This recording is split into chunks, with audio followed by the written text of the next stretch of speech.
En el marco de la investigadora por presuntas irregularidades en AFE entre 2014 y 2020, el diputado del Frente Amplio, Felipe Carballo, dijo que se demostró que es mentira que los camiones viales adquiridos por $800.000 nunca fueron puestos en marcha.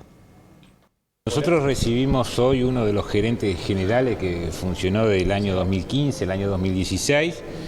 Sobre el tema de los camiones viviales quedó sumamente claro, demostrado a través del testimonio de este testigo, de que los camiones viviales, los dos camiones viviales, funcionaron en la vía y también en carretera. Aparte de eso sabemos y tenemos conocimiento de la existencia de videos, digamos, de estos camiones funcionando en vías. Esto lo hacemos con mucho énfasis porque ha sido uno de los temas que se ha denunciado de que se habían comprado camiones que nunca habían funcionado. Bueno, hoy quedó sumamente demostrado que eso no fue así. Particularmente el testigo que fue convocado por el miembro denunciante, o sea, no es un testigo que nosotros lo hayamos convocado, si bien lo convocó la comisión, dejó claramente establecido que los camiones funcionaron. O sea, la primera afirmación o mentira del diputado Lerete se les cae. La precandidata por el Partido Nacional, Laura Raffo, de gira por el interior, destacó los logros del gobierno y comentó también los debes que aún le queda a esta gestión. Y no es una promesa, es un compromiso. No es una promesa, es una propuesta medida. No es una promesa, es algo que vamos a hacer. Porque tenemos el equipo, tenemos la experiencia, tenemos la renovación y sobre todo tenemos el compromiso con todos ustedes. Cada una de nuestras propuestas se apoya en lo que ustedes nos pidieron. Cuando fuimos a un departamento, cuando fuimos a un barrio de Montevideo, cuando charlamos con ustedes, además de reducir el costo de vida, generar más empleo. Por supuesto que se generaron 104.000 puestos de trabajo. Pero queremos más, los uruguayos aspiramos a más. Y está bien que queramos más. Todos siempre queremos seguir mejorando, ¿o no? Todos queremos más oportunidades para nuestros hijos. ¿Con cuántos padres nos encontramos que nos dijeron, che, que le den una oportunidad de trabajo a mi hijo, que ¿sabes qué? No lo contratan porque no tiene experiencia? Y ahí afinamos el lápiz y nos pusimos a hacer otra de nuestras propuestas. 15.000 puestos de trabajo para jóvenes en el primer año de gobierno. Otro compromiso, otra propuesta medida, otra propuesta seria. Y así con cada tema que nos plantearon. En salud, por supuesto que hicimos una gran gestión de la pandemia. Por supuesto que hay más ambulancias, que se han construido hospitales como el Hospital del Cerro. Pero necesitamos más. Necesitamos que haya menos tiempo de espera para una cirugía, que haya menos tiempo de espera para acceder al especialista, que las clínicas de salud mental y de adicciones estén en todos los barrios. El economista Ignacio Muyo afirmó que el desafío principal del próximo gobierno es hacer crecer la economía. El director ejecutivo de Ceres dijo que es imprescindible hacer reformas y en tal sentido propone la creación de un consejo de productividad. Nosotros pensamos que nueva institucionalidad para asegurar reformas que vayan alineadas con la productividad le podría hacer muy bien al Uruguay. Por eso presentamos hoy una propuesta de un Consejo de Productividad Asesor similar al Consejo Fiscal Asesor que ya existe, pero pensando en crecimiento económico y más que, como existe ya, cuidar las cuentas públicas, que también es importante. Vemos un contexto internacional que no va a empujar, no va a soplar a favor en los próximos años del Uruguay, y eso es claro y es importante siempre porque nuestra suerte se juega gran parte afuera, nos guste más o menos, poco, es así siempre. Por lo tanto hay que poner a funcionar los motores de la economía y esos motores dependen de la inversión privada, que se den las condiciones para que llegue, y de la inversión en capital humano, que también es relevante, y ahí el gobierno tiene un rol central para jugar con la continuación, profundización y mejora de la transformación educativa. Con respecto a la inversión privada, es clave tener claro que estamos en una situación de encarecimiento del país, con un dólar que afecta al sector productivo de todos los rubros y que va a ser una situación compleja para el próximo gobierno, que va a tener que buscarle soluciones. En ese sentido, nosotros no vemos cambios radicales en el valor del dólar de acá a fin de año, por lo tanto pensamos que medidas paliativas para la competitividad son importantes, entre ellas lograr ajustar la tarifa de la electricidad, por ejemplo, para el sector industrial y el sector primario. Hay una serie de propuestas que estamos presentando en la línea de hacer al país competitivo, con mayores niveles de productividad, que es lo que necesita. Pero la más importante de todas las reformas que hoy planteamos es la transformación del gasto público. La economía uruguaya no tolera nuevos impuestos, más cuando pensamos que impulsar el crecimiento económico es clave para este país. Cualquier impuesto que se le quiera introducir nuevamente a esta economía no va a ser bueno, sino todo lo contrario, para impulsar el crecimiento. Bueno, momento de ir con lo principal del panorama internacional y para ello le damos la bienvenida a Deli Leonel Vera. ¿Cómo estás, Humberto? Rosario? Buenas noches para todos en casa. Comenzamos este repaso a nivel internacional. Lo hacemos por Malawi. Falleció esta mañana el vicepresidente de ese país al estrellarse el avión en el que viajaba. El hecho se produjo en una región montañosa del norte del país afectada por mal tiempo, según informó el presidente. En un discurso en vivo en la televisión estatal, el mandatario anunció que los restos del avión habían sido localizados después de una búsqueda de más de un día en espesos bosques y terrenos montañosos cerca de la ciudad norteña de Mususu.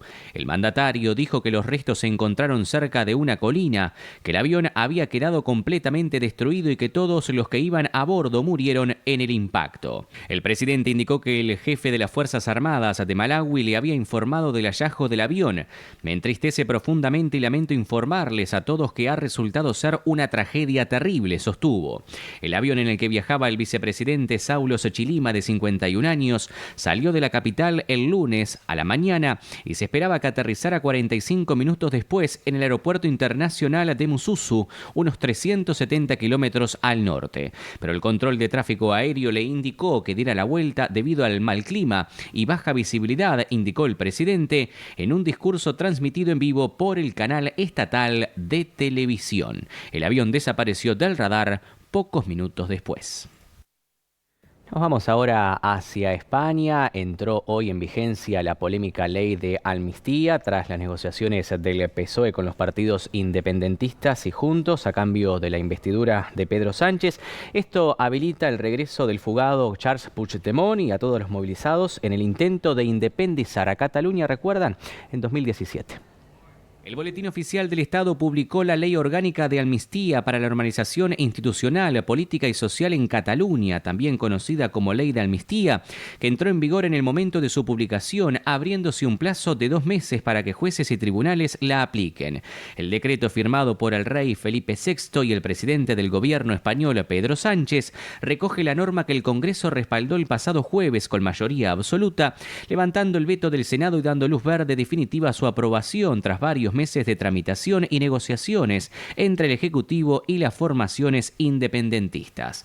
La medida, que nació de los pactos del PSOE con ERC y Juntos a cambio de su apoyo a la investidura de Sánchez y su objetivo de amnistiar a todos los implicados en movilizaciones soberanistas e independentistas del 1 de noviembre de 2011, cuando aún gobernaba el PSOE de José Luis Rodríguez Zapatero, hasta el 13 de noviembre de 2023. Comprende tanto a los condenados por las consultas del 9 de noviembre de 2014 como los del referéndum independentista de 2017, así como el archivo de las investigaciones abiertas por disturbios posteriores contra la sentencia del Tribunal Supremo, según el ministro de Presidencia y Justicia y Relaciones con las Cortes, Félix Bolaños. La norma ampara a 372 personas, entre las que se incluye dirigentes de Juntos y RC, a los 12 CDR procesados y a los investigados por el Tsunami Democratic, entre otros.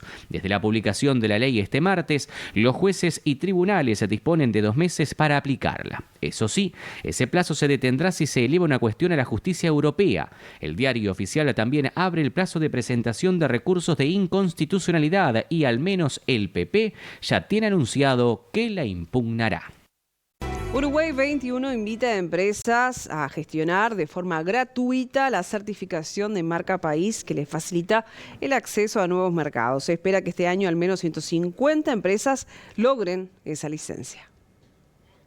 Nosotros ahora tenemos 90 empresas certificadas con la licencia Uruguay LSQA que ya están exportando a muchos mercados, por supuesto a los mercados más cercanos como Brasil, pero un montón de otros más.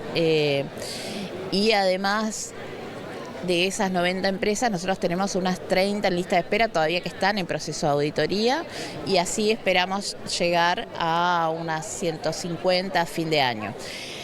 Lo que pasa es que también nosotros tenemos cupos que son de a 30 cupos bimensuales para que justamente dar el tiempo a que los procesos se contengan, ¿verdad? Hasta que se pueda obtener la certificación.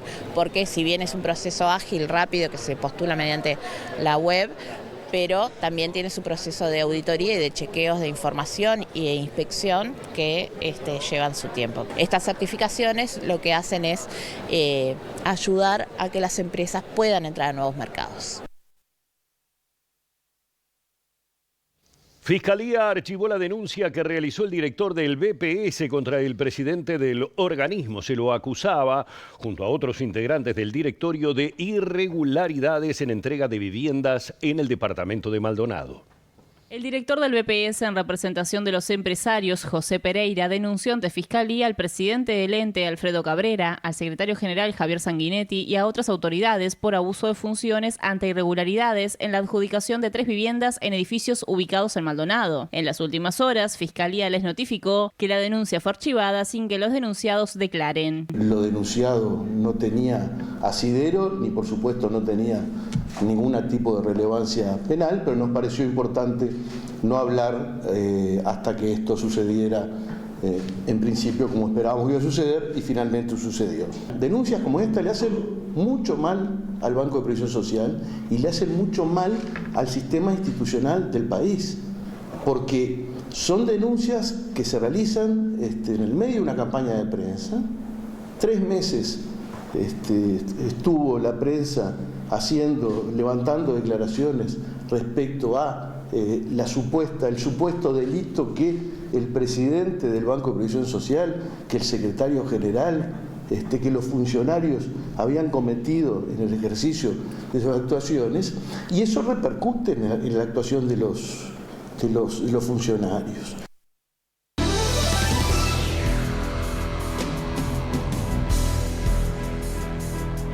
Trabajadores de ACE fueron recibidos por la Comisión de Salud de Diputados, donde volvieron a poner en dudas la continuidad de las excolonias Etchepare y Santín Carlos Rossi. Los trabajadores afirman que el año que viene está previsto el cierre por la nueva ley de salud mental y temen por la pérdida de unos 800 puestos de trabajo.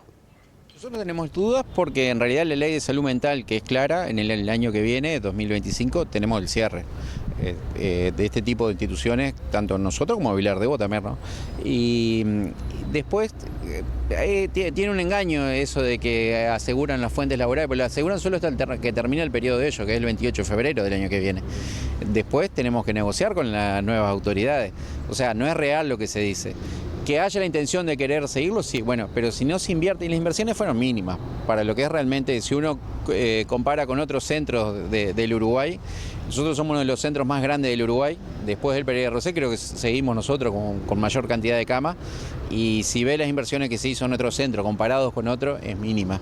Y la verdad, nosotros hay algunas áreas como para hacer el centro que está muy deteriorada, que precisan inversiones.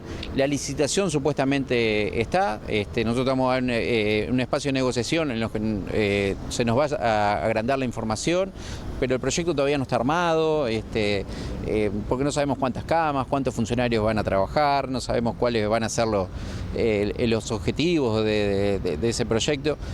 Hay mucho vacío y no sabemos tampoco en qué etapa está de venta de los campos. Que nosotros pensamos que si se venden los campos que no se utilizan hoy en día, están bien, pero el proyecto no puede quedar solamente en eso. El dinero tiene que haber, en algún lado debe estar, capaz que faltó alguna inversión o algo, y yo creo que se va a llegar a buen puerto. Nosotros abrimos las puertas del diálogo con las instituciones, con ACE, y esperemos que aparezca y que en este periodo, antes que se, como se comprometió Cipriani, se cumpla en este proyecto. En Uruguay, cada año se diagnostican 1.500 casos de cáncer de próstata y mueren unos 600 uruguayos. En el marco del Día Mundial de esta enfermedad, los especialistas insisten en realizarse los controles a tiempo.